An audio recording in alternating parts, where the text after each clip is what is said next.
কিয়ামতের ময়দানে যখন আল্লাহ রাব্বুল আলামিন কিয়ামত কায়েম করে দিবেন, কবর থেকে যখন জাহান্নামী লোকগুলি উঠতে থাকবে, জাহান্নামী লোকরা যেদিন তারা কবরস্থ করা হয় ওই দিন থেকেই কিন্তু তাদের আযাব শুরু হয়ে যায়।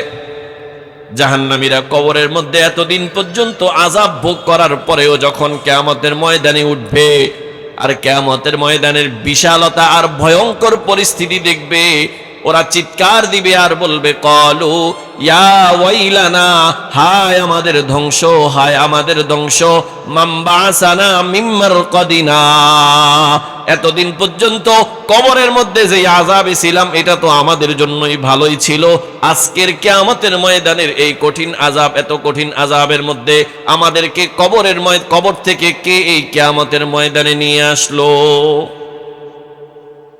মুমিন মুসলমানরা তখন উত্তর করবে, হাযা মা ওয়াদার রহমান।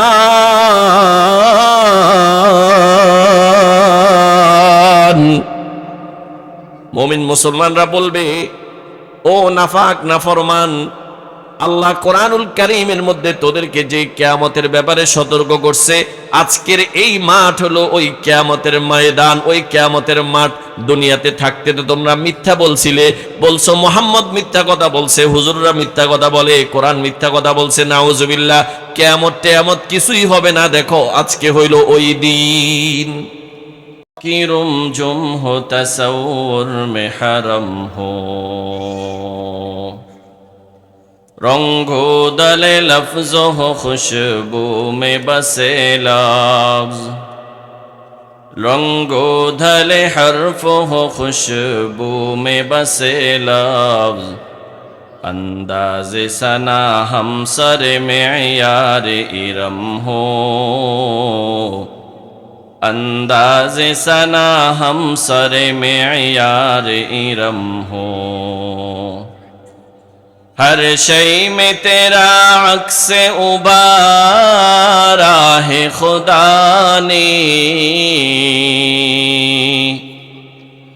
हर शय में तेरा अक्स उबारा है खुदा ने, तख्लीक बहारा हो के तरतीब इरम हो, तख्लीक बहारा हो के तरतीब इरम हो, एक ख्वाब मुसलसल है कि तैबा में रहो मैं, एक ख्वाब मुसलसल हो कि तैबा में रहो मैं, हर लफ्ज़ मेरा, हर लफ्ज़ मेरा मदह मोहम्मद में रक़म हो, हर लफ्ज़ मेरा मदह मोहम्मद में रक़म हो। আল্লাহ তাআলা আমাদেরকে বড় অল্প সময়ের জন্য বড় অল্প হায়াত দিয়ে অনেক ছোট একটা পৃথিবীতে পাঠিয়েছেন। আর এই অল্প সময় হায়াত আর এই ছোট পৃথিবীর হায়াত যখন শেষ হয়ে যাবে, আল্লাহ তাআলা আমাদের জন্য পরকালের এক জিন্দেগি রেখে দিয়েছেন, যেই জিন্দেগির কোনো শেষ নাই। দুনিয়ার হায়াত এটা সীমিত না অসীম? আরো জোরে, সীমিত না অসীম? সীমিত কতটুকু দেখি, গ্যারান্টি দিয়ে কে বলতে পারবেন আমার হায়াত এত বছর? এটা সীমিত, আবার এমন সীমিত যেটা আমরা জানি না। আর আখিরাতের হায়াত কতটুকু? আখিরাতের হায়াত হলো অসীম। এই সীমিত আর অসীম এটার দৃষ্টান্ত কি?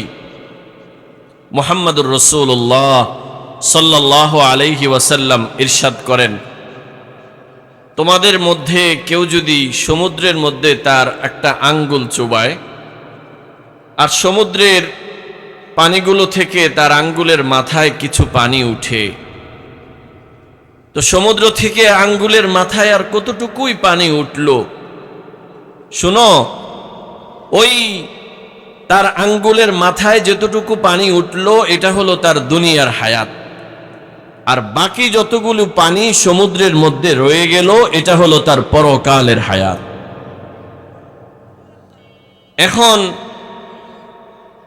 সমুদ্রের বাকি সবগুলি যে আমাদের পরকালের হায়াত, রাসূল বলেন সমুদ্রের বাকি যেই পানিগুলি এগুলাও কি সীমিত না অসীম? কে বলল অসীম? এগুলাও সীমিত। সমুদ্রের একটা বাউন্ডারি আছে না নাই? একটা সীমানা আছে না নাই? আচ্ছা, এটা আমরা কিছুক্ষণের জন্য চিন্তা করি। মুহাদ্দিসিনে কেরাম লিখেন যে রাসূল মূলত আমাদেরকে বোঝানোর জন্য এই দৃষ্টান্তটা দিয়েছেন। না হলে এটা সম্ভব যে একটা লোক যদি তার আঙ্গুলের মাথায় করে সমুদ্র থেকে এক ফোঁটা পানি উঠায়, মুহাদ্দিসিনে কেরাম লিখেন এটা সম্ভব। তার আঙ্গুলের মাথায় এক ফোঁটা করে পানি উঠতে উঠতে উঠতে উঠতে উঠতে কোটি বছর শেষ হয়ে গেলেও সমুদ্রের পানিগুলি একদিন শেষ হয়ে যেতে পারে, কিন্তু আমাদের পরকালের যে হায়াত আল্লাহ আমাদেরকে রেখে দিয়েছেন এটা কখনোই শেষ হবে না। তাহলে আমাদের পরকালের হায়াত কতটুকু? পরকালের হায়াতের কাছে আমাদের দুনিয়ার হায়াত, এই দুইটার ডিস্টেন্স কেমন, পার্থক্য কেমন? পরকালের হায়াতের কাছে দুনিয়ার হায়াতটা কতটুকু? আল্লাহ রাব্বুল আলামিন কোরআনুল কারীমের মধ্যে খুব চমৎকার করে বিভিন্ন জায়গায় এটার ব্যাখ্যা দিয়েছেন। আল্লাহ তাআলা বলেন, ইয়াউমা তারাল মুজরিমিনা ইয়াউমাইযিন যুরকা ইয়াতাখাফাতুনা বাইনাহুম ইল্লা বিস্তুম ইল্লা আশরা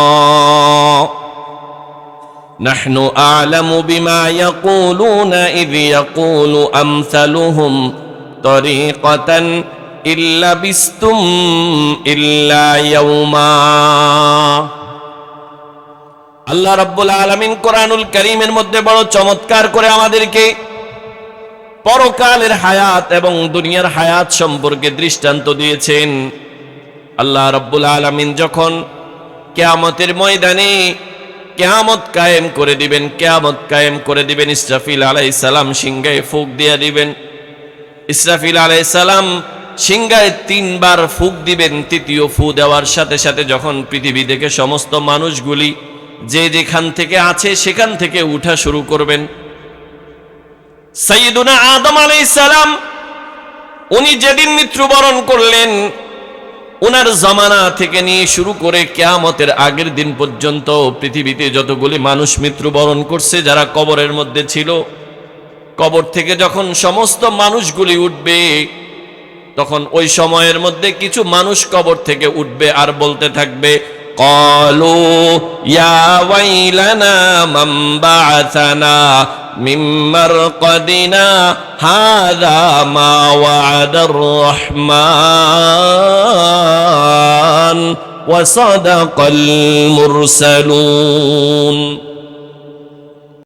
কিয়ামতের ময়দানে যখন আল্লাহ রাব্বুল আলামিন কিয়ামত কায়েম করে দিবেন, কবর থেকে যখন জাহান্নামী লোকগুলি উঠতে থাকবে, জাহান্নামী লোকরা যেদিন তারা কবরস্থ করা হয় ওই দিন থেকেই কিন্তু তাদের আযাব শুরু হয়ে যায়।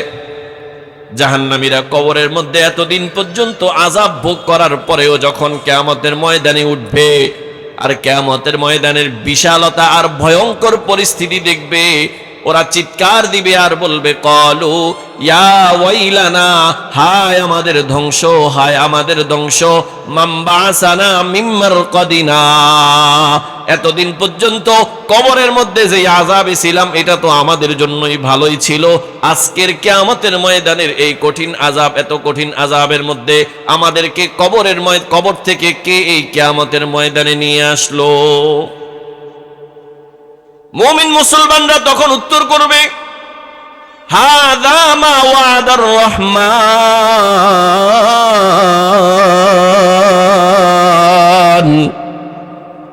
মুমিন মুসলমানরা বলবে, ও নাফাক নাফরমান, আল্লাহ কোরআনুল কারীমের মধ্যে তোদেরকে যে কিয়ামতের ব্যাপারে সতর্ক করছে, আজকের এই মাঠ হলো ওই কিয়ামতের ময়দান, ওই কিয়ামতের মাঠ। দুনিয়াতে থাকতে তো তোমরা মিথ্যা বলছিলে, বলছো মুহাম্মদ মিথ্যা কথা বলছে, হুজুররা মিথ্যা কথা বলে, কোরআন মিথ্যা কথা বলছে, নাউজুবিল্লাহ। কিয়ামত টিয়ামত কিছুই হবে না, দেখো আজকে হইল ওই দিন। এবার ফেরেশতারা তাদেরকে জিজ্ঞাসা করবে। আল্লাহ সূরা তাহার মধ্যে বলেন, কিয়ামতের ময়দানে ওই জাহান্নামী লোকগুলোকে গ্রুপে গ্রুপে গ্রুপে গ্রুপে একসাথ করব। দুনিয়াতে যে যার পিছনে আসিল, যে যার পিছনে থাকছে, যে যার দলের মধ্যে থেকে থেকে দুর্নীতি করছে, ওই দলের নেতা সহ ক্যাডার সহ সবগুলাকে একসাথে গ্রুপে গ্রুপে উঠাবো। আজকে যেমন চাঁদাবাজি আর টেন্ডাবাজি গ্রুপে গ্রুপে করে, কিয়ামতের ময়দানে ওই গ্রুপে গ্রুপে উঠানো হবে।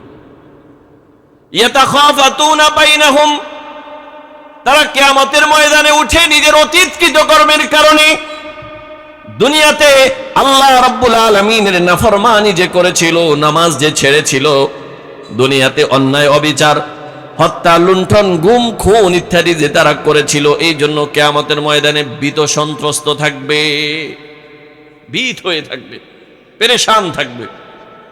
ইয়াতাখাফাতুনা বাইনাহুম ইল্লা বিস্তুম ইল্লা আশরা, তারা একজন আরেকজনকে উঠে বলবে, দুনিয়াতে মনে হয় আমরা 10 দিন আছিলাম।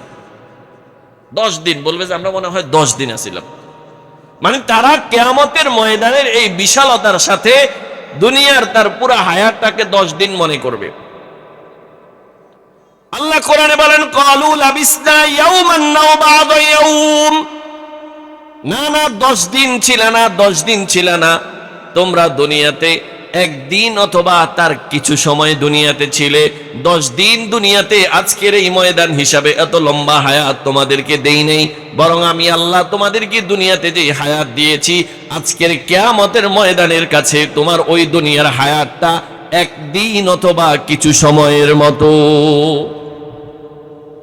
তাহলে আজকে যে হায়াত নিয়ে আমরা বড়াই করি, মনে করি অনেক হায়াত, অনেক কিছু আছে, জীবনের অনেক আশা ভরসা বাকি আছে, অনেক কিছু শেষ করব, এরপরে নামাজ পড়বো, ইবাদত করব, ওই কিয়ামতের ময়দানের বিশালতার কাছে আমার দুনিয়ার হায়াতটা একদিন অথবা আধা দিনের মতো মনে হয়।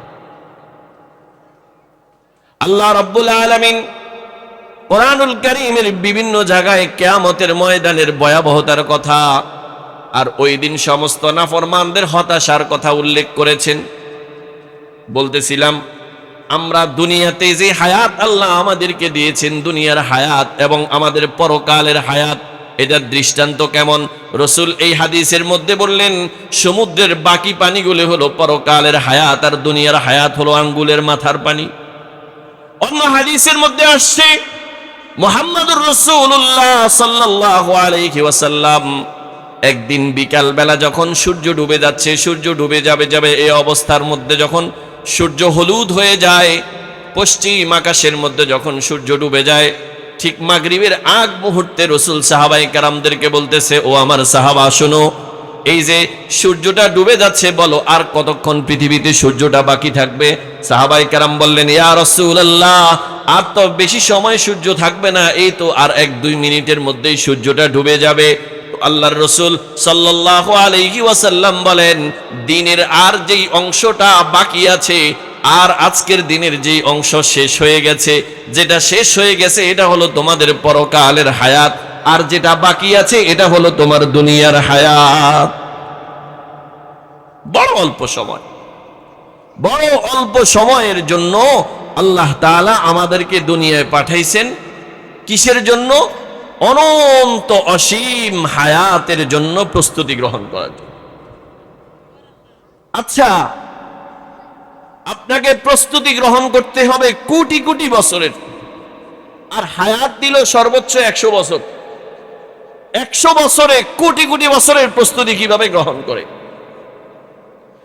আরো সোজা করে বলি, সীমিত সময়ে অসীম সময়ের প্রস্তুতি কিভাবে গ্রহণ করে? এটা তো সম্ভব না। সীমিত সময়, কেউ যখন সফরে যায়, আমরা অনেক সময় ঢাকায় সফরে যাই, একদিনের জন্য সফরে যাই, বলেন একদিনের সফরের জন্য কয়দিন আগে আমরা প্রস্তুতি গ্রহণ করি না? এটার জন্য তেমন একটা প্রস্তুতি গ্রহণ করি না। সামান্য একটা প্রস্তুতি লাগে। আবার যারা অনেক সময় হজে যান, হজে যাওয়ার জন্য কয়দিন আগে প্রস্তুতি গ্রহণ করে, অনেক আগ থেকেই হজের জন্য নাম এন্ট্রি করে, এরপরে এহরামের কাপড় কিনে। তো হজের সময় বেশি, এই জন্য প্রস্তুতিও বেশি, ওখানে থাকার সময় বেশি, প্রস্তুতিও বেশি। আবার একদিনের জন্য ঢাকা গেলে সেখানে যেহেতু একদিন যাবেন, প্রস্তুতি কম। আমি বুঝাইতে চাইতেছি, আমাদের ওই যে পরকালের হায়াত, এটা কি সীমিত না অসীম? আরো জোরে বলেন, সীমিত না অসীম? তো অসীম হায়াতের জন্য আমাদের কয়দিন লাগায়া প্রস্তুতি গ্রহণ করা দরকার? বলে সীমিত হায়াত, অসীম হায়াতের জন্য প্রস্তুতিও অসীম হওয়া দরকার ছিল। এটা হলো ব্রেন, বিবেকের তাকাজা, যে অসীম হায়াতের জন্য প্রস্তুতিটাও অসীম সময় ধরে হবে। কিন্তু আল্লাহ তো আমাদেরকে দিলেন সীমিত সময়। সীমিত সময়ের মধ্যে অসীম সময়ের প্রস্তুতি কিভাবে গ্রহণ করব? আল্লাহ রাব্বুল আলামিন কেমন যেন বলতেছে, বান্দা, সীমিত সময়ের মধ্যে অসীম সময়ের প্রস্তুতি গ্রহণ করা, এটা মানুষের পক্ষে সম্ভব না যতক্ষণ পর্যন্ত আমি আল্লাহ রহমত না করি। এই জন্য আল্লাহ রাব্বুল আলামিন, আমি আমল করি ছোট, কথা বলি, আমি আমল করি ছোট, কাজ করি ছোট, কিন্তু আল্লাহ রাব্বুল আলামিন আমার ছোট আমলের কারণে আল্লাহ তাআলা আমাকে এত বিশাল সওয়াব দিয়ে দেন, যাতে করে আমি ওই অসীম জীবনের জন্য প্রস্তুতি গ্রহণ করতে পারি। এই জন্য হাদিসের মধ্যে আসছে, শুধু সামান্য একটা আমল, একবার সুবহানাল্লাহ বলা, একবার সুবহানাল্লাহ বলা। রাসূল বলেন, আপনারা সকলেই শুনেছেন, কোন মুসলমান যদি একবার সুবহানাল্লাহ বলে, আমার সাথে বলেন সুবহানাল্লাহ, সুবহানাল্লাহ, সুবহানাল্লাহ।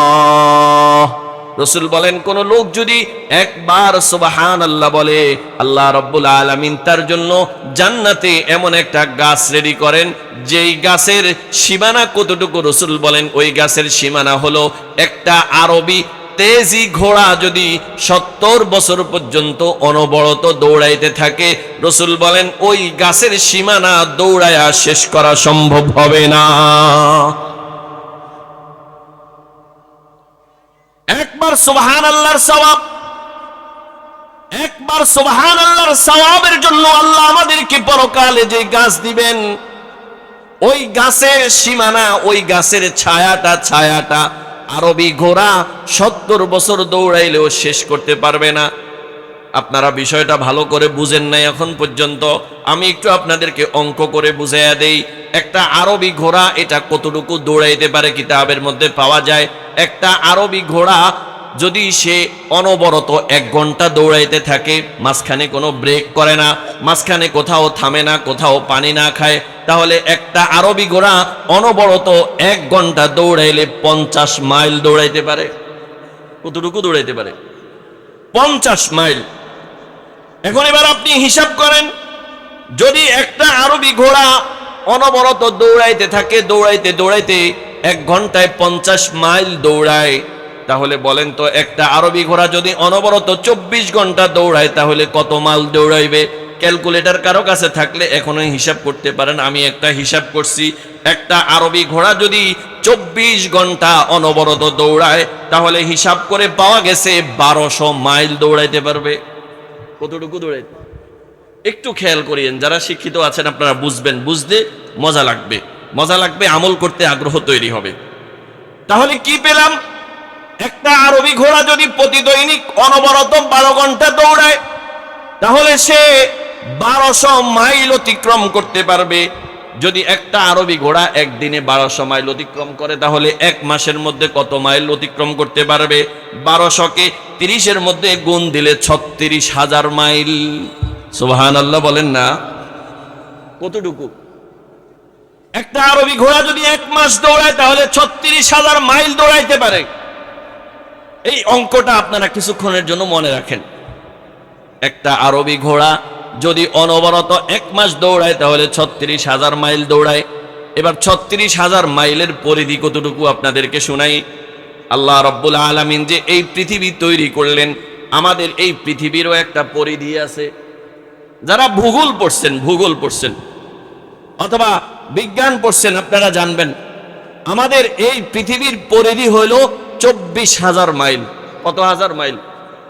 24,000 মাইল। পৃথিবীর পরিধি যে 24,000 মাইল, এটার দলিল হলো এই যে সূর্য। আমাদের বিজ্ঞান আমাদেরকে বলে যে সূর্য পৃথিবী ঘোরে, সূর্য আপন জায়গায় স্থির থাকে। আর কোরআন বলে না, সূর্য ঘোরে, পৃথিবী আপন জায়গায় স্থির থাকে। সূরা ইয়াসিনের মধ্যে আল্লাহ বলতেছেন, ওয়াশ-শামসু তাজরি লিমুস্তাকাররিল লাহা যালিকা তাকদীরুল আজিজিল আলীম ওয়াল কমারা কদ্দারনাহু মানাজিল হাত্তা আদা কাল উরজুনিল কদীম লাশ-শামসু ইয়ানবাগী লাহা أن تدرك القمر ولا الليل سابق النهار وكل في فلك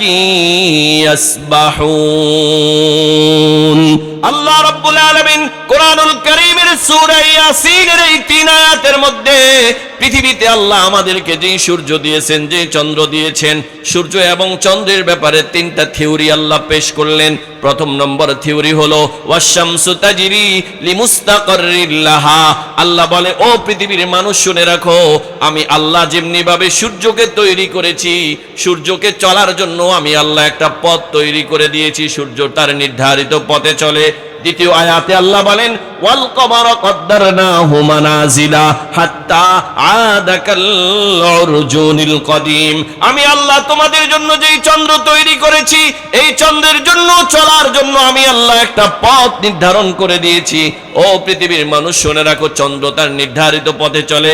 তৃতীয় নম্বর আয়াতে আল্লাহ বলেন, লাশ-শামসু ইয়ানবাগী লাহা আন তুদরিকাল কমারা ওয়ালাল লাইলু সাবিকুন নাহার। শুনে রাখো পৃথিবীর মানুষ, আমি আল্লাহ সূর্যের জন্য যেই নিয়ম নির্ধারণ করে দিয়েছি, চন্দ্রের জন্য যেই নিয়ম নির্ধারণ করে দিয়েছি, চন্দ্র আর সূর্য আমার ওই নিয়ম অক্ষরে অক্ষরে পালন করে। কখনো এমন হয় না সূর্য চন্দ্রের পথে চলে অথবা চন্দ্র সূর্যের পথে চলে। আল্লাহ বলে, কখনো এমন হয় না, বরং চন্দ্র আর সূর্য 24 ঘন্টার প্রতি মুহূর্তে আমার আদেশ পালন করে করে তারা আমার হুকুম মতো চলি। বিজ্ঞান গবেষণা করে দেখেছে, সূর্য যে পৃথিবীকে প্রদক্ষিণ করে, সূর্য পৃথিবীকে প্রদক্ষিণ করার, সূর্য পৃথিবীর চারপাশে ঘোরার, সূর্যের গতি হলো প্রতি ঘন্টায় 1000 কিলো, 1000 মাইল। কতটুকু? 1000 মাইল। সূর্য প্রতি ঘন্টায় 1000 মাইল অতিবাহিত করতে করতে যখন 24,000 মাইল অতিক্রম করে, তখন সূর্য পুরা পৃথিবীকে একবার ঘোরা শেষ হয়ে যায়। আর 24 ঘন্টা শেষ হয়, একটা দিন শেষ হয়ে যায়। তাহলে কি পেলাম? আমাদের পৃথিবীর পরিধি হলো 24,000 মাইল। কতটুকু? 24,000 মাইল। এবার আমার পিছনের কথা মনে আছে কিনা? একটা আরবি ঘোড়া যদি অনবরত 1 মাস পর্যন্ত দৌড়ায়, তাহলে সে কতটুকু দৌড়াইতে পারে? 36,000 মাইল দৌড়াইতে পারে। আর আমাদের পৃথিবীর আয়তন হইল 24,000 মাইল। সুতরাং আমরা দুইটায় অঙ্ক করলে পাই, একটা আরবি ঘোড়া যদি 1 মাস পর্যন্ত অনবরত দৌড়ায়, তাহলে সে আমাদের এই পৃথিবী সমান 1.5টা পৃথিবী অতিক্রম করতে পারে। কয়টা পৃথিবী? 1.5 পৃথিবী। এবার যদি সে 1 মাসে 1.5 পৃথিবী অতিক্রম করে, তাহলে 12 মাসে কয়টা পৃথিবী অতিক্রম করবে? 12 মাসে 18টা পৃথিবী অতিক্রম করবে। কতটুকু? 12 মাসে সে 18টা পৃথিবী অতিক্রম করবে, অর্থাৎ 1 বছরে সে 18টা পৃথিবী অতিক্রম করবে। এবার হাদিসের মধ্যে রাসূল যে বললেন 70 বছর, তাহলে যদি একটা আরবি ঘোড়া অনবরত 70 বছর পর্যন্ত চলতে থাকে, তাহলে 70 বছর পর্যন্ত কতটুকু পথ সে অতিক্রম করতে পারবে? 70 বছর পর্যন্ত সে 1260টা পৃথিবী অতিক্রম করতে পারবে। কতটুকু? 1260। তাহলে এবার রাসূলের হাদিসের দিকে যান। রাসূল বললেন, একবার সুবহানাল্লাহ যদি কোন মুমিন বান্দা তার দিল থেকে বলে, তাহলে আল্লাহ তাআলা তাকে জান্নাতের মধ্যে এমন একটা গাছ দান করবেন, যে গাছের ছায়া হবে একটা আরবি ঘোড়া 70 বছর পর্যন্ত দৌড়াইলেও তার ছায়া শেষ করা যাবে না। তার মানে হলো আল্লাহ তাআলা একবার সুবহানাল্লাহ বলার ফলে আমাদেরকে জান্নাতে এমন একটা গাছ দিবেন, ওই গাছ যদি এই দুনিয়াতে দিতে হয় তাহলে এই দুনিয়াকে 1260 গুণ বেশি বড় করতে হবে। আল্লাহু আকবার। চিন্তা করে দেখেছেন কখনো? একবার সুবহানাল্লাহর পরে আল্লাহ আমাদেরকে যে গাছ দিবেন তার পরিধি এতটুকু, তাহলে যদি আমরা 2 বার পড়ি তাহলে সওয়াব তার থেকে বেশি না কম? যদি তার থেকে বেশি পড়ি সওয়াব আরো বেশি না কম? যদি প্রত্যেক নামাজের পরে আমরা 10 বার পড়ি সওয়াব আরো বেশি না কম? কতটুকু বেশি? আল্লাহু আ'লাম। এই জন্য মুহাম্মদুর রাসূলুল্লাহ সাল্লাল্লাহু আলাইহি ওয়াসাল্লাম বলেন, আমার কোন উম্মত যদি প্রত্যেক ফরজ নামাজের পরে 10 বার করে পড়ে সুবহানাল্লাহ, আমার সাথে সাথে বলেন সুবহানাল্লাহ, সুবহানাল্লাহ, সুবহানাল্লাহ, সুবহানাল্লাহ, সুবহানাল্লাহ। একটু জবান খুলে সবাই বলেন উচ্চ আওয়াজে সুবহানাল্লাহ, সুবহানাল্লাহ, সুবহানাল্লাহ, সুবহানাল্লাহ। আবার 10 বার করে বলবে আলহামদুলিল্লাহ, আলহামদুলিল্লাহ, আলহামদুলিল্লাহ। আবার 10 বার করে বলবে আল্লাহু আকবার, আল্লাহু আকবার, আল্লাহু আকবার। রাসূল বলেন, আমি নবী মুহাম্মদুর রাসূলুল্লাহ ঘোষণা দিলাম আল্লাহ রাব্বুল আলামিন তার জিন্দেগীর সমস্ত গুনাহ খাতাগুলি মাফ করে দিবেন। রাসূল হাদিসের মধ্যে বলেন, ওয়াইন কানাত মিসলা জাবাদিল বাহার, তার গুনাহ খাতাগুলি যদি সমুদ্রের পেনার সমপরিমাণও হয়, এর পরেও আল্লাহ তার সমস্ত গুনাহ খাতাগুলি মাফ করে দিবেন। এই জন্য মেরে মুহতারাম দোস্ত, আল্লাহ রাব্বুল আলামিন মুহাম্মদুর রাসূলুল্লাহ সাল্লাল্লাহু আলাইহি ওয়াসাল্লামের মাধ্যমে আমাদেরকে যে আমলগুলি শিখিয়েছেন, এই আমলগুলিকে কখনো ছোট মনে করব না। প্রত্যেক ফরজ নামাজের পরে যদি কোনো লোক আয়াতুল কুরসি একবার পড়ে, আল্লাহু লা ইলাহা ইল্লা হুয়াল হাইয়ুল কাইয়্যুম লা তাখুযুহু নাওম লাহু মা ফিস সামাওয়াতি ওয়া মা ফিল আরদ মান যাল্লাযী ইয়াশফাউ ইনদাহু ইল্লা বিইজনিহি ইয়ালামু মা বাইনা আইদিহিম ওয়া মা খালফাহুম ওয়া লা ইউহিতুনা বিশাইইন মিন ইলমিহি ইল্লা বিমা শাআ وسع كرسيه السماوات والأرض ولا يؤوده حفظهما وهو العلي العظيم। সামান্য 1 মিনিট সময় লেগেছে।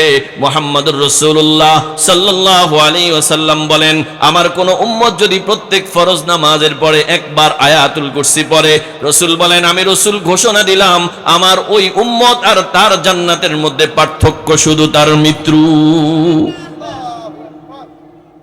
মানে কি?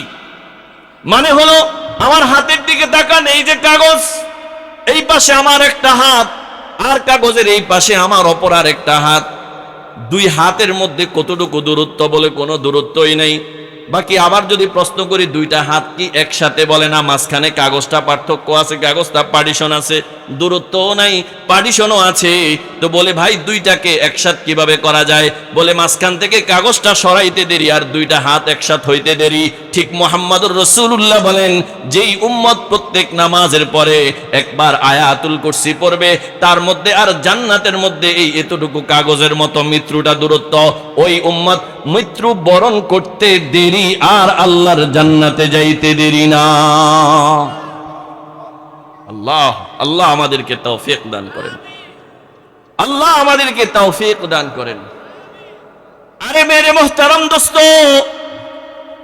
আল্লাহর রাসূল সাল্লাল্লাহু আলাইহি ওয়াসাল্লাম তো হাদিসের মধ্যে ইরশাদ করেছেন, রাসূলের বহুত উম্মতের ব্যাপারে, রাসূলের বহুত উম্মত এমন আছে আল্লাহ রাব্বুল আলামিন তারা মৃত্যুবরণ করা লাগে না, মৃত্যুবরণ করার আগেই আল্লাহ রাব্বুল আলামিন জান্নাতটা তার সামনে হাজির করে দিন। হাদিসের মধ্যে আসছে, যখন মুমিন বান্দা মৃত্যুর নিকটবর্তী হয়ে যায়, মৃত্যুর সময় চলে আসে, তো মৃত্যুর সময় মুমিন বান্দার জানটা কবজ করার জন্য ফেরেশতারা আসে। মূলত একজন মানুষের জান কবজ করা এটা কত বড় বেদনাদায়ক, কত বড় কষ্টদায়ক।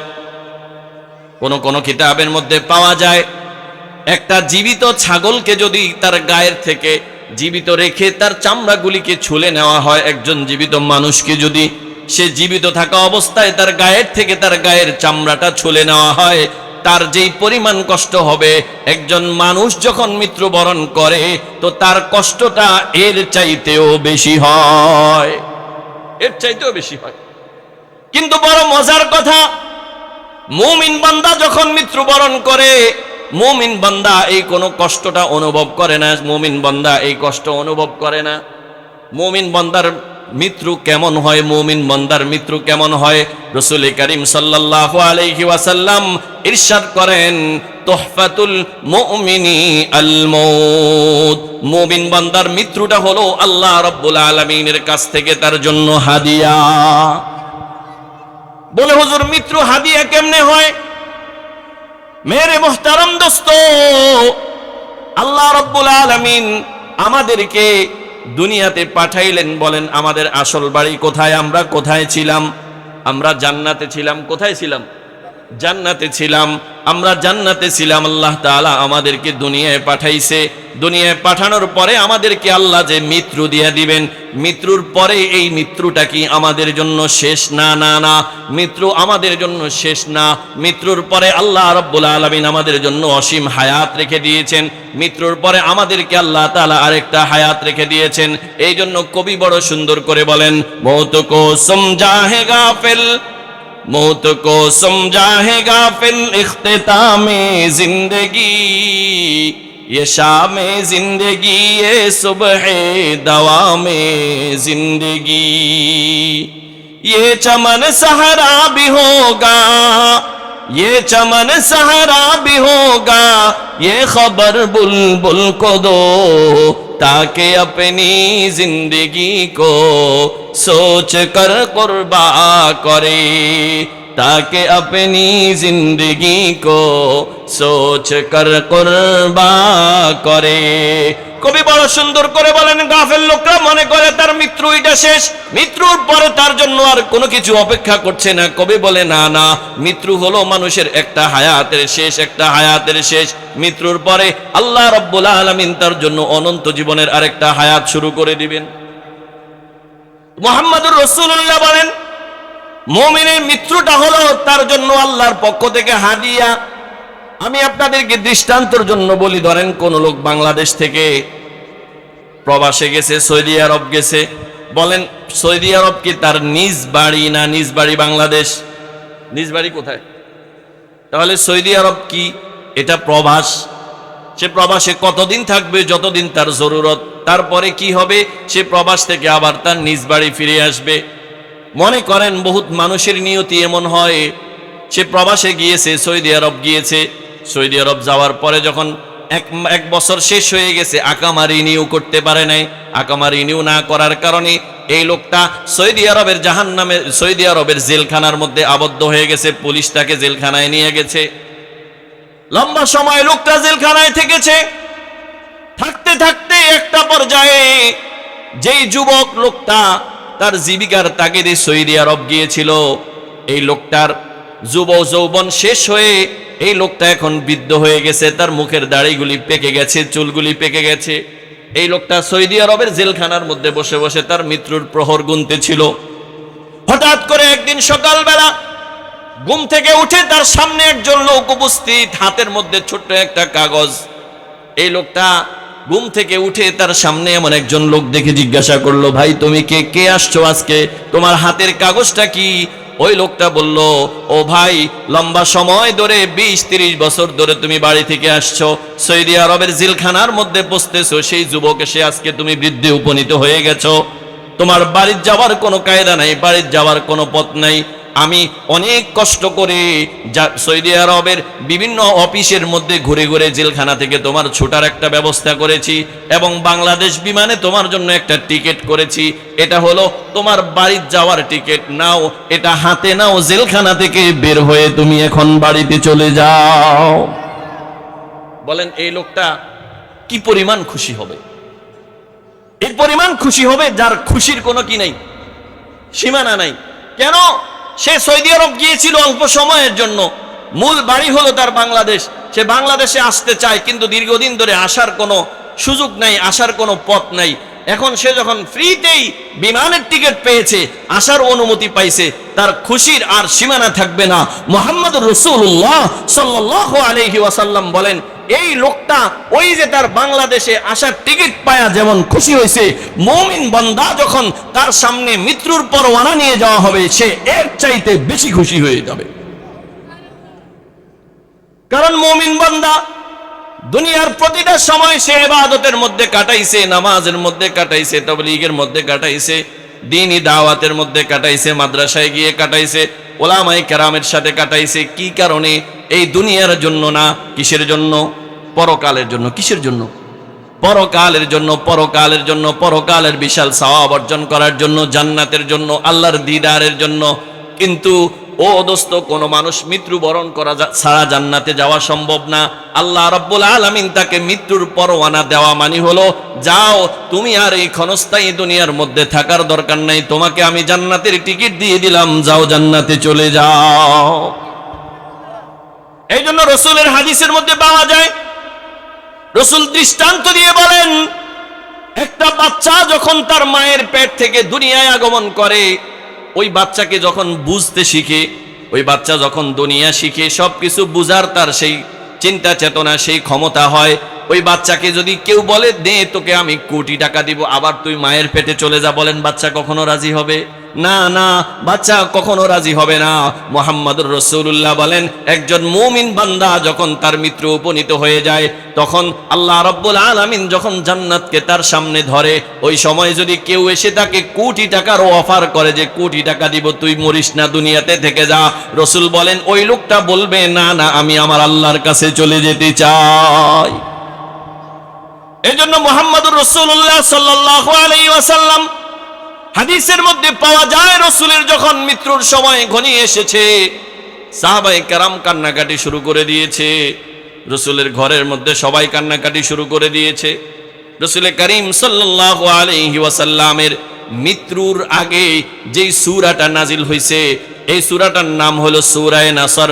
ইদা জাআ নাসরুল্লাহি ওয়াল ফাতহু ওয়া রাআইতান নাসা ইয়াদখুলুনা ফি দীনিল্লাহি আফওয়াজা ফাসাব্বিহ বিহামদি রাব্বিকা ওয়াস্তাগফিরহু ইন্নাহু কানা তাওয়াবা। এই সূরা যখন নাজিল হয়েছে, মসজিদে নববীর মধ্যে আল্লাহর রাসূল সাহাবায়ে কেরামকে যখন এই সূরা শুনাইছে, সমস্ত সাহাবায়ে কেরাম খুশি হয়ে গেছে।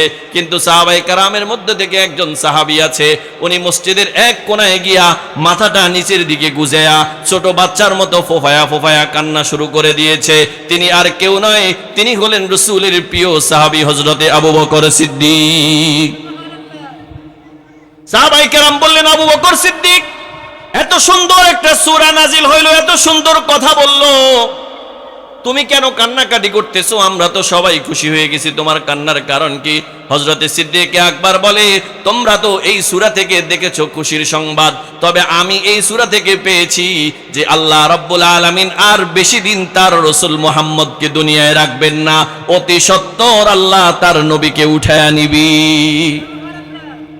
সেদিন থেকে সাহাবায়ে কেরামের কান্নাকাটি আরম্ভ হয়ে গেছে। রাসূল করিম সাল্লাল্লাহু আলাইহি ওয়াসাল্লাম অসুস্থ হয়ে গেছেন, মসজিদে যেতে পারেন না, ঘরের মধ্যে অসুস্থ অবস্থায় আছেন। সাহাবায়ে কেরামের কাঁধে ভর করে করে মসজিদে যাচ্ছেন। রসুলের মেয়ে হযরতে ফাতেমাতুজ জাহরা রাদিয়াল্লাহু তাআলা আনহা, ফাতেমাতুজ জাহরা যখন রসুলের কাছে আসলেন, রসুল বললেন মধ্যে এশারের নামাজের জন্য বসে আছেন, এশার নামাজের জন্য রসুল আসবে, ইমামতি করবে, এরপরে আমরা নামাজ পড়ব।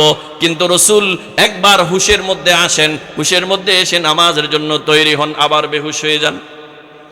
সাহাবায়ে কেরাম এশার নামাজের টাইম পার হয়ে গেছে, এরপরেও নামাজ পড়তেছে না। বলে কেন নামাজ পড়ে না? কারণ তাদের দিলের আশা হইল রসুল মসজিদে আসবে, রসুল ইমামতি করবে, রসুলের পিছনে নামাজ পড়ব।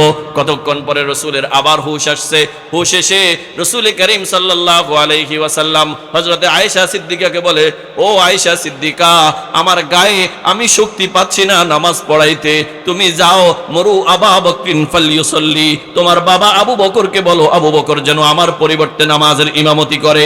এই কথা বলে রসুল আবার বেহুশ হয়ে গেছেন। হযরতে আয়েশা সিদ্দিকা কাছে বসে বসে কান্না করতেছে, রসুল বেহুশ হয়ে গেছে। সাহাবায়ে কেরাম এরপরেও নামাজ পড়ে না, মসজিদে বসে আছে। তাদের দিলের তামান্না হলো রসুল আসবেন, এরপরে আমরা নামাজ পড়ব। এক পর্যায়ে সাহাবায়ে কেরাম দেখলেন যে রসুল বারবার উঠতেছে আর বেহুশ হয়ে যাচ্ছে।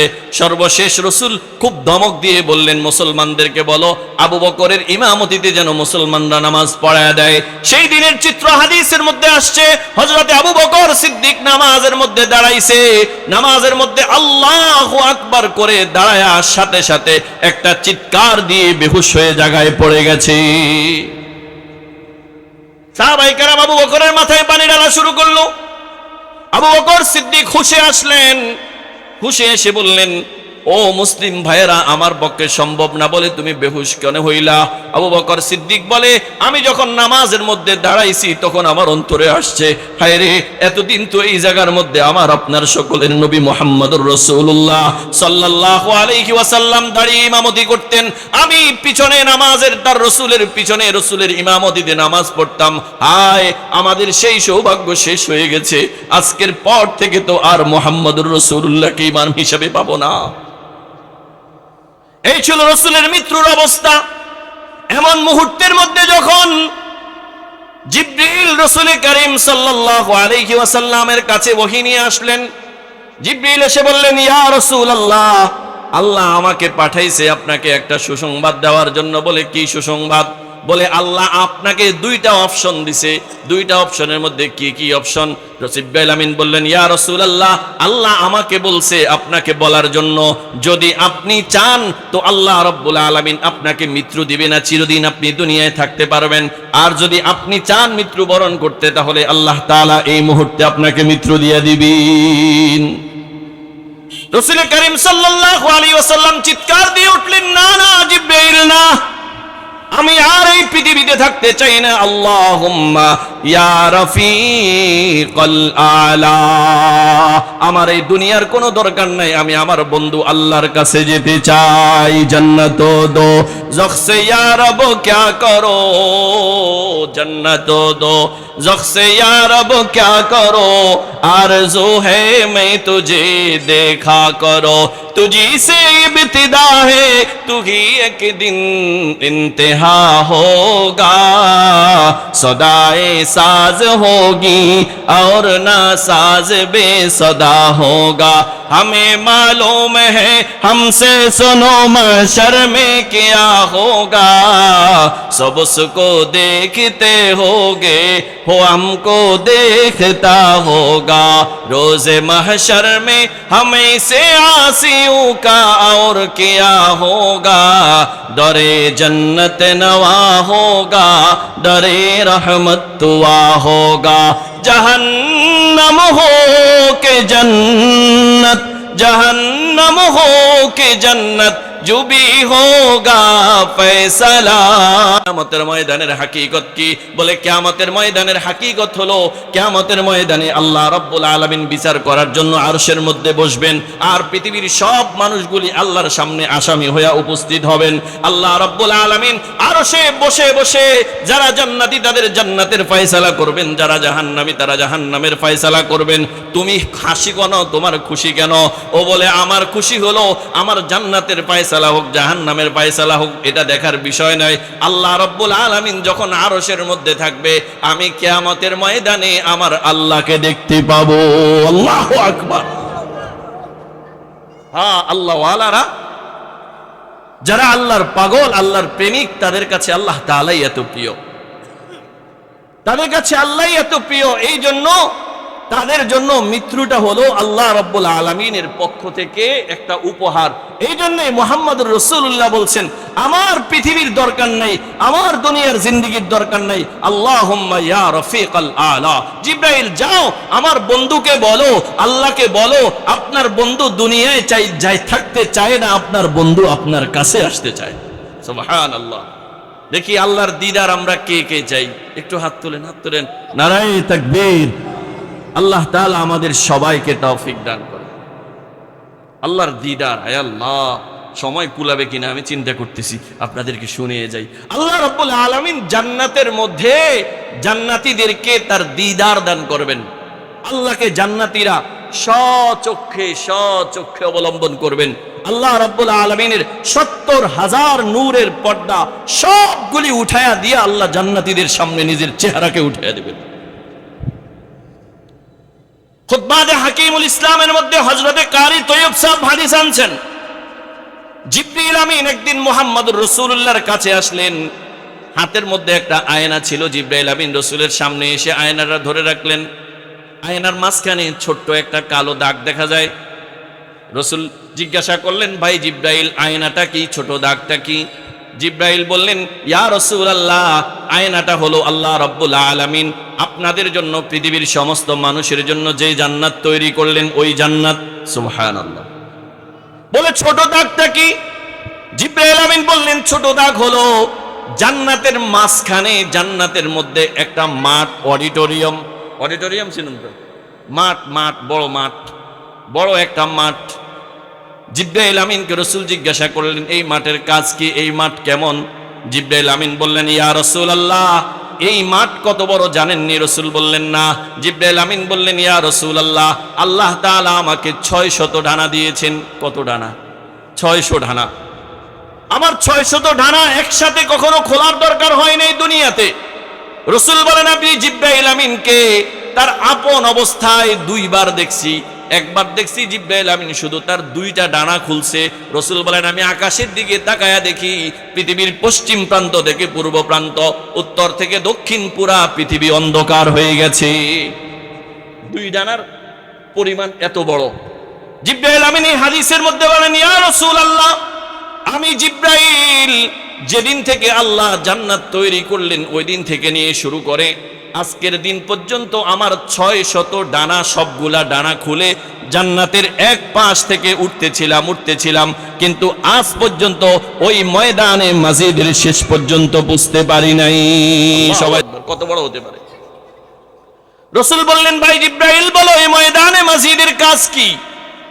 জিবরাইল আমিন বললেন, ইয়া রাসূলুল্লাহ, এই ময়দানে মাজিদটা হলো জান্নাতের অডিটোরিয়াম। এই ময়দানে মাজিদের কাজ হলো আল্লাহ রাব্বুল আলামিন এই ময়দানে মাজিদের মধ্যে সমস্ত জান্নাতীদেরকে তার দিদার লাভ করাবেন।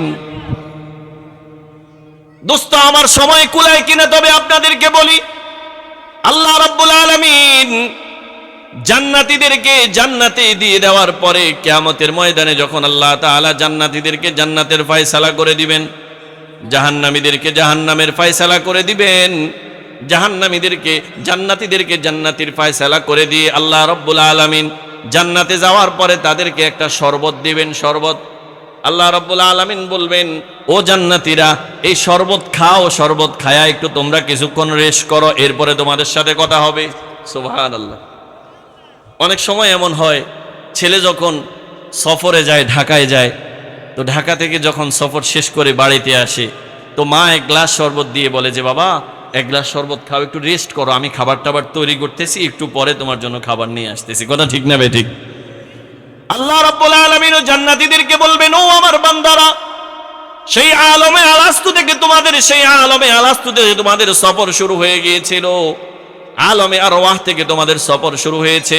তোমরা আলমে আরওয়াহ, আলমে দুনিয়া, আলমে বারজাখ, এই সমস্ত দুনিয়াগুলি সফর করে আজকে জান্নাতে আসছো, বড় ক্লান্ত হয়ে গেছো, যাও তোমাদেরকে আমি শরবত দিলাম, এই শরবতটা খায়া তোমরা কিছুক্ষণ আরাম করো, এরপরে আমি আল্লাহ তোমাদেরকে ডাক দিব। আল্লাহ রাব্বুল আলামিন জান্নাতীদেরকে ঘোষণা দেওয়ার পরে হাজার হাজার বছর শেষ হয়ে যাবে। এরপরে একদিন এসে আল্লাহ রাব্বুল আলামিনের পক্ষ থেকে ফেরেশতা সমস্ত জান্নাতীদেরকে সালাম জানাবে, সালামুন কাওলাম মির রাব্বির রহিম। ফেরেশতা এসে বলবে, ও জান্নাতীরা, আল্লাহ রাব্বুল আলামিন তোমাদেরকে সালাম জানাইছে। তারা রেস্ট করে ঘুম থেকে উঠবে, উঠার পরে বলে আল্লাহ রাব্বুল আলামিনের সালামের জবাব নিবে। এবার আল্লাহ রাব্বুল আলামিন জান্নাতীদেরকে পর্দার ভিতরে থেকে জিজ্ঞাসা করবে, ও জান্নাতীরা বলো তো, আমি আল্লাহ দুনিয়ায় তোমরা থাকতে কোরআনুল কারীমের মাধ্যমে, আমার নবী মুহাম্মদের মাধ্যমে তোমাদেরকে যেই জান্নাতের সুসংবাদ দিয়েছি, জান্নাতের নিয়ামত দিয়েছি, পৃথিবীর সমস্ত বেঈমানরা বলেছিল মিথ্যা কথা, কিন্তু তোমরা সত্য বলে আমার এই কথাকে বিশ্বাস করেছো। বলো, আমি আল্লাহ তোমাদের কাছে যতগুলি ওয়াদা করেছি, আমার ওয়াদাগুলা তোমরা পুরো পাইছো কিনা ঠিকঠাক মতো? জান্নাতীরা এক বাক্যে বলবে, আল্লাহ আপনি যেই পরিমাণ আমাদেরকে জান্নাতের ওয়াদা করছেন, শুধু এই পরিমাণ না, তার থেকে কোটি কোটি কোটি গুণ বেশি জান্নাত আমরা পেয়েছি। আল্লাহ রাব্বুল আলামিন বলবেন, বলো তোমাদের তাহলে আর কোনো চাওয়া পাওয়া আছে কিনা? জান্নাতীরা বলবে, আল্লাহ আপনি আমাদেরকে যেই জান্নাতের কথা বলছেন আমরা তো কখনো কল্পনাই করতে পারিনি, এত বিশাল আপনি জান্নাত দান করবেন। দোস্ত, জান্নাতের বিশালতা কতটুকু হবে? জান্নাতের বিশালতা রাসূল বলেন, সর্বশেষ জান্নাতের বিশালতা হবে এই দুনিয়া থেকে বড় 10 দুনিয়া পরিমাণ জান্নাত। তাহলে যারা আগে যাবে তাদের কি পরিমাণ বড় হবে? আল্লাহ বলবেন, তোমাদের আর কোনো কিছু চাওয়া আছে কিনা? বলবে, আল্লাহ চাওয়া নাই, মগর একটা টেনশন দিলের মধ্যে কাজ করতেছে। বলে, কি টেনশন? বলে, আল্লাহ দুনিয়াতেও তো বড় আরামে এসেছিলাম, আপনি মওত দিয়া জান্নাতে পাঠাইয়া দিয়েছেন, আমাদের একটা মনে মনে ভয় হয়, আপনি কি আমাদেরকে কোনোদিন জান্নাত থেকে বাইর করে দিবেননি? আল্লাহ রাব্বুল আলামিন বলবেন, আরে বান্দা, তোকে বের করে দেওয়ার জন্য আমি ঢুকাই নাই, এখানে যে একবার ঢুকে ও আর বের হয় না। সুবহানাল্লাহ। বলবে যে, আল্লাহ আমাদের সেখানে কি মওত আসবেনি, মৃত্যু আসবেনি? আল্লাহ বলবেন, না, মৃত্যু আসবে না, কোনো দিন তোদের মৃত্যু আসবে না। খালিদিনা ফিহা আবাদা, চিরকাল তোমরা এখানে থাকবে। এরপরেও কেন যেন জান্নাতীদের মনের মধ্যে একটা টেনশন থাকবে। আল্লাহ বলবেন, বুঝছি, আমার কথা বিশ্বাস হয় নাই। আল্লাহ জিব্রাইল আমিনকে বলবে, যাও জিব্রাইল, মৃত্যুকে আমার সামনে ধরে নিয়ে আসো। কারে ধরে নিয়ে আস? মৃত্যুকে। মৃত্যুকে আল্লাহ রাব্বুল আলামিন জিব্রাইল আমিনকে এই ওয়ার্ডার করার পরে জিব্রাইল আমিন মৃত্যুকে ধরে নিয়ে আসবে একটা পশুর আকৃতিতে। আল্লাহ রাব্বুল আলামিন জান্নাত এবং জাহান্নামের মাঝখান আরাফের মধ্যে মৃত্যুটাকে শোয়া, মৃত্যুটাকে জবা করে দিবেন। জবা করে দিয়ে আল্লাহ বলবেন, যাও, আজকে আমি আল্লাহ তোমাদের মৃত্যু করে দিলাম। মৃত্যু নামক আর কোনো জিনিস জান্নাত এবং জাহান্নামের মধ্যে নাই। রাসূল হাদিসের মধ্যে বলেন, এই দৃশ্য দেখে জান্নাতীরা যেমন খুশি হবে, জাহান্নামীরাও এত বেশি পেরেশান হয়ে যাবে যে আগে এত বেশি পেরেশান হয় নাই। এবার আল্লাহ বলবেন, মৃত্যু দিয়ে দিলাম, আর কোনো চাওয়া আছে? জান্নাতীরা বলবে, না, আর কি চাওয়া আছে? আপনি দুনিয়া থেকে বড় 10 দুনিয়া পরিমাণ জান্নাত দিলেন, আবার এটা ঘোষণা দিলেন কখনো বেরও করবেন না, আবার এটা করলেন মওতও আসবে না, মওতের মওত দেয়া দিলেন, আর কি চাওয়া আছে? আল্লাহ আর কোনো কিছু চাওয়া নাই। তো আল্লাহ মুচকি মুচকি হাসবেন। আল্লাহ বলবেন, না, চাওয়া একটা রয়ে গেছে। বলে, কি চাওয়া? বলবে, যাও উলামায়ে কেরামের কাছে চলে যাও। আল্লাহু আকবার। তাহলে জান্নাতে গেলেও আলেমের দরকার আছে না নাই? দুনিয়াতেও আছে, জান্নাতেও আছে। কিতাবের মধ্যে পাওয়া যায়, দুনিয়াতে যেমন আমরা কোনো জিনিস না জানলে ইমাম সাহেবের কাছে চলে যাই, কোনো জিনিস না জানলে খতিব সাহেব, সাহিবুর রহমান সাহেবের কাছে চলে যাই, হুজুর এই জিনিস জানি না, একটু জানায়া দেন। জান্নাতের মধ্যেও জান্নাতীরা প্রত্যেক আপন আপন ইমাম সাহেবের কাছে দৌড়াবে, যায়া বলবে, হুজুর আল্লাহ তো এই কথা বলছে, এই কথার উত্তর কি? আমাদের কি কোনো কিছু চাওয়া আছেনি? ওলামায়ে কেরাম বলবেন, আহারে পাগল, আসল যেটা এটাই তো এখনো তোমরা পাও নাই। জান্নাত দো ज़ख्से या रब क्या करो, आरज़ू है मैं तुझे দেখা করো। আরে দুনিয়াতে রাতের গভীরে উঠে ওই যে ঠান্ডা পানিগুলি দিয়ে তুমি ওযু করেছিলে, কনকনে শীতের মধ্যে উঠায়া পুলের মধ্যে দাঁড়ায়া দাঁড়ায়া নামাজ পড়েছিলে, গরমের মধ্যে গায়ের ঘামগুলি ঝরতেছিল, তবুও মসজিদ থেকে বের হও নাই। শুধুই জান্নাতের জন্য করেছো না? বলে কেন করেছো? বলে আল্লাহর জন্য করেছি। বলো দুই চোখ দিয়ে কি এখনো আল্লাহকে দেখেছো? জান্নাতীরা বলবে না না। বলে এখনো তো আল্লাহকেই দেখা বাকি রয়ে গেছে। এবার বলবে যে আল্লাহ আসলটাই তো পাইলাম না। আল্লাহ বলবেন যাও, আমি আল্লাহ ঘোষণা দিলাম শুক্রবার ময়দানে মাসজিদের মধ্যে জান্নাতের অডিটোরিয়ামে আসো, আমি আল্লাহ সেখানে তোমাদের সবার সামনে আমার কুদরতি চেহারাকে খুলে দিয়ে ৭০,০০০ পর্দাকে সরাইয়া দিয়ে তোমাদেরকে দিদার দিয়ে দিব। রাসূল হাদিসের মধ্যে বলেন শুক্রবার যেই সময়টাতে আমরা শুক্রবারে দুনিয়াতে মসজিদে থাকি, ওই সময়টাতে আল্লাহ তাআলা জান্নাতের মধ্যে ময়দানে মাসজিদের মধ্যে কনফারেন্স কায়েম করবেন। আল্লাহ রাব্বুল আলামিন ময়দানে মাসজিদটাকে সাজাইবেন। ময়দানে মাসজিদ কেমন হবে? হাদিসের মধ্যে আসছে ময়দানে মাসজিদের নিচের মধ্যে আল্লাহ রাব্বুল আলামিন জান্নাতের গালিচা বিছাইয়া দিবেন। এত নরম গালিচা, সাদা গালিচা। ময়দানে মাসজিদের চারপাশের মধ্যে আল্লাহ তাআলা ফানুস উড়াইয়া দিবেন। দুনিয়াতে যেমন ফানুস আমাদের উড়ানো হয়, ময়দানে মাসজিদের চারপাশ থেকে আল্লাহ রাব্বুল আলামিন জান্নাতের সুগন্ধি স্প্রে করতে থাকবেন। পুরো ময়দানের মধ্যে স্প্রে চলতে থাকবে। আল্লাহ রাব্বুল আলামিন ময়দানে মাসজিদের মধ্যে সমস্ত নবীদের জন্য আলাদা আলাদা সিংহাসন রাখবেন, নূরের মিম্বর রাখবেন, নূরের মিম্বর। নবীরা নূরের মিম্বরের মধ্যে থাকবে। মুহাম্মদুর রাসূলুল্লাহ সাল্লাল্লাহু আলাইহি ওয়াসাল্লাম সভাপতির আসনে বসবে। আল্লাহ রাব্বুল আলামিন জিবরাইল আমিনকে হুকুম করবে, জিবরাইল যাও আরশ থেকে আমার আরশটা নিয়া, আমার কুরসিটা নিয়া ময়দানে মাসজিদের মধ্যে চলে আসো। জিবরাইল আমিন ময়দানে মাসজিদের মধ্যে চলে আসবে। আদম থেকে নিয়ে হযরতে মুহাম্মদুর রাসূলুল্লাহ সাল্লাল্লাহু আলাইহি ওয়াসাল্লাম পর্যন্ত সমস্ত নবীদের যে সমস্ত মুমিন উম্মতরা আছে, মুমিন উম্মতরা প্রত্যেক নবীর পিছনে পিছনে প্রত্যেক নবীর জায়গাতে বসে যাবে। প্রত্যেক নবী আল্লাহ রাব্বুল আলামিনের কাছে থাকবে। মুমিনরা তার দুনিয়ার জিন্দেগিতে আল্লাহর রাসূলকে যে যত বেশি ভালোবাসছে, জান্নাতের ওই ময়দানে মাসজিদের মধ্যে সে রাসূলের তত বেশি কাছে থাকবে।